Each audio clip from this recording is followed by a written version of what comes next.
फैसला करने के मूड में है हमको लगता है। और इस बार मेरे पिताजी को इस बार बहुत प्रचंड बहुमत से जीत हासिल करने के इस बार झाझा की जनता मूड में आ गई।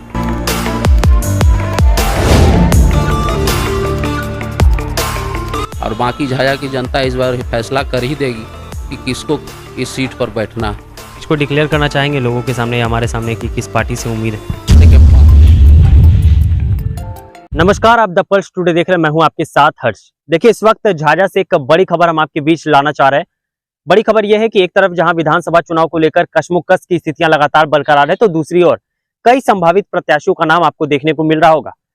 किस पार्टी से कौन से प्रत्याशी का नाम किस लिस्ट में आ जाएगा, इसको लेकर जनता जो है काफी उत्साह के साथ इंतजार कर रही है। लेकिन आने वाले विधानसभा चुनाव से कुछ महीने पहले इस चीज की घोषणा होगी। जो तमाम दलों के नेता हैं वो इस चीज की घोषणा करते नजर आएंगे इस विषय पर कि किस प्रत्याशी को किस पार्टी से चुनावी मैदान में उतारा जाएगा। इसी बीच बड़ी खबर यह है कि झाझा से पूर्व विधायक रहे डॉक्टर रविंद्र यादव का नाम भी विगत कुछ दिनों से सूत्रों के हवाले से खबर ये सामने आ रही थी कि झाझा के पूर्व विधायक डॉक्टर रविंद्र यादव भी झाझा विधानसभा से इस बार चुनाव लड़ सकते हैं। जैसा कि आपको पता है कि पिछले बार भी उन्होंने जो है विधानसभा चुनाव लड़ा था, लोक जनशक्ति पार्टी रामविलास से उन्होंने चुनाव लड़ा था। लेकिन इस बार झाझा के पूर्व विधायक डॉक्टर रविंद्र यादव किस पार्टी से चुनाव लड़ने वाले हैं और उनका एजेंडा चुनाव का क्या होगा, इसको लेकर उनके सुपुत्र अधिवक्ता शिवराज यादव से हमने बातचीत करने का प्रयास किया। उन्होंने साफ शब्दों में कहा कि हमारे पिता ने जिस तरह से कार्य किए हैं या फिर उनके कार्यकाल को लोगों ने देखा है, कहीं ना कहीं लोगों के मन में भी है कि डॉक्टर रविंद्र यादव एक बार फिर से झाझा का नेतृत्व करें, ऐसा युवा अधिवक्ता शिवराज यादव का कहना है। मीडिया से मुखातिब होते हुए उन्होंने झाझा के विकास कार्यों पर भी अपनी नजर डाली है। उन्होंने कहा कि झाझा का बरमसिया पुल हो या फिर झाझा का अन्य विकास कार्य हो, वर्तमान समय में सारी चीजें जो है अधर स्थिति में लटक रही है। झाझा के स्थानीय जनप्रतिनिधियों पर भी उन्होंने हमला बोला। झाझा का बरमसिया पुल झाझा की रीढ़ की हड्डी कही जाती है। अगर वो किसी भी प्रकार का कोई घटना वहां पर होता है तो मौत के समकक्ष लोग जाकर खड़ा हो जाएंगे, ऐसा शिवराज यादव का कहना। हमने उनसे पूछा भी कि किस पार्टी से आपके पिताजी चुनाव लड़ेंगे, यानी कि पूर्व विधायक डॉक्टर रविंद्र यादव किस पार्टी से चुनाव लड़ेंगे, तो उन्होंने साफ शब्दों में कहा कि अभी इस चीज की घोषणा नहीं की जाएगी, लेकिन आने वाले समय में लोग ये तय मानकर चले कि डॉक्टर रविंद्र यादव झाझा विधानसभा के 2025 के चुनाव में अपनी दावेदारी बिल्कुल बेहतर तरीके से प्रभावी ढंग से पेश करने वाले हैं।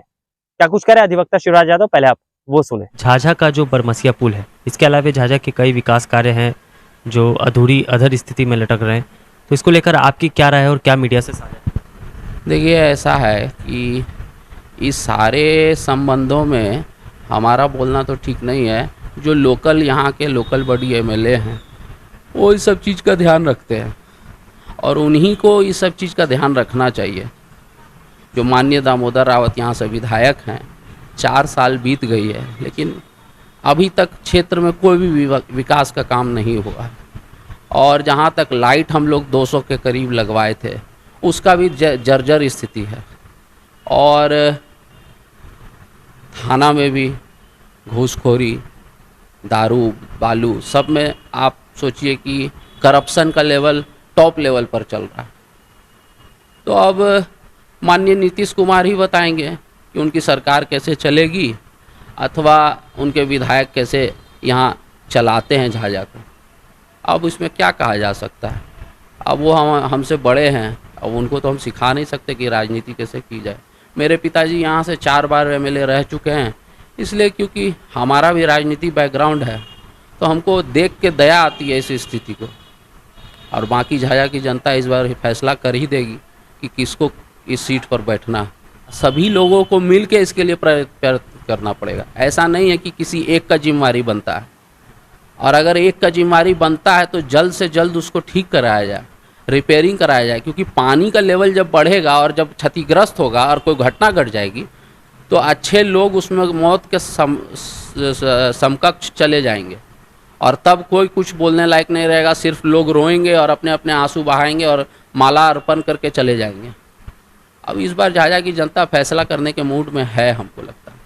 और इस बार मेरे पिताजी को इस बार बहुत प्रचंड बहुमत से जीत हासिल करने के इस बार झाझा की जनता मूड में आ गई है। जिस तरह से डॉक्टर रविंद्र यादव के कार्यकाल को लोगों ने देखा है, अभी देखा जाता है सर कि जब भी थाना में या फिर सरकारी दफ्तरों में लोग अपनी फरियाद लेकर जाते हैं तो आवेदनों का जो सिलसिला है वो पेंडिंग लिस्ट में, पेंडेंसी में चला जाता है। तो इसको लेकर आपके पास भी कई तरह की शिकायतें आई हैं? देखिए मेरे पास तो शिकायतें बहुत आती है, क्योंकि मैं खुद एडवोकेट हूँ, तो केस फाइल करने का मेरा अपना हाई कोर्ट में भी काम चलता है।